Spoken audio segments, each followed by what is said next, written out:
so you have your appointment on Friday. There are times like this, sitting with her nurse case manager, when Marie has to pause to realize how lucky she is. I'm grateful.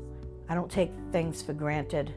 I appreciate even the smallest thing because I know what it's like to not have it. Just a few years ago, Marie was uninsured. I had an asthma attack and it landed me in the hospital for a week. My lungs were full of fluid, couldn't breathe, had to have all kinds of treatments. Bill was like $13,000. Unable to pay, the hospital wrote off Marie's bill. That was a relief, but it didn't solve her bigger problem. That's why I had to find ways to, to work it out. Getting health care became Marie's job. She wrote letters to pharmaceutical companies to get free prescriptions, and she'd take as many samples as her providers would give. A friend introduced her to a doctor who agreed to see her for $25 a visit. He'd say 3 months, I'd say, well, how about 6 months?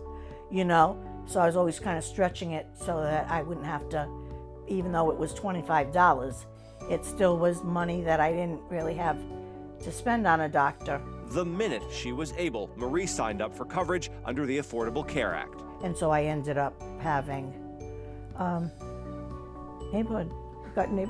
And I was happy because I'd heard a lot of people say good things about neighborhood, how, every need that they had was met. Neighborhood met Marie's needs, but then she started having more and more trouble getting down her stairs. 3 months ago, she called Neighborhood looking for help. My main concern is being able to get out of this house because I'm stuck here. Right now, Neighborhood's working to see if a ramp can be built here so these stairs aren't such an obstacle. It's great. It's a great feeling to be able to meet her need.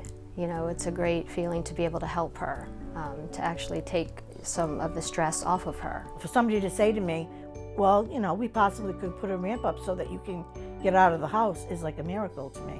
In the meantime, they found a provider who can make monthly visits to renew her pain meds. I started asking, does anybody know who does this service? I made some calls. Sometimes I didn't get any calls back. We happened to find out at the VNA Care New England, where she's receiving her home care, that they actually do have 2 nurse practitioners that go out, so that was great. These days, Marie is getting the care she needs, and with Neighborhood's help, there's more to come. I don't have to worry about anything. So there's peace of mind in that. Peace of mind is everything.